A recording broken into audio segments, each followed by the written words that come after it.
Hello friends, good morning. இன்றைக்கி வெந்தயக்கீரை தக்காளி துவையல் செஞ்சு காமிக்க போகிறேன். எப்படி பண்ணுறேன்னு பாருங்கள். ஆயில் விட்டுக்குங்க.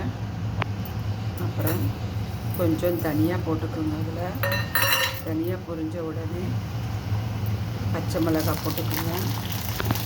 ஒரு கிண்ணத்தில் மாற்றி வச்சுக்கோங்க. அதிலே கொஞ்சம் எண்ணெய் விட்டு தக்காளி போட்டுக்கோங்க.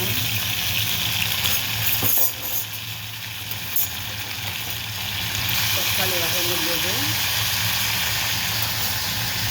வெந்தயக்கீரை போட்டுக்கோங்க.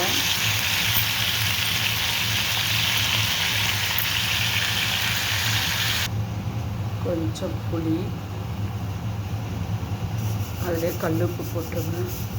கொஞ்சம் சீரகம் போட்டுருங்க. நல்லா சுருளை வதக்கியாச்சு. நான் ஆற வச்சுட்டு அரைச்சிட்டு உங்களுக்கு தாளிக்கும் போது காமிக்கிறேன் பாருங்கள். அப்புறம் அரைச்சி கொஞ்சம் நல்லெண்ணெய் விட்டு கடுகு போடணும். கடுகு பொரிஞ்ச உடனே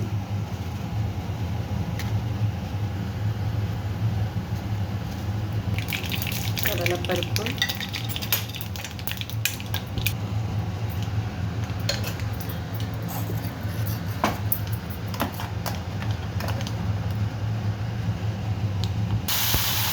அரைச்சிட போட்டு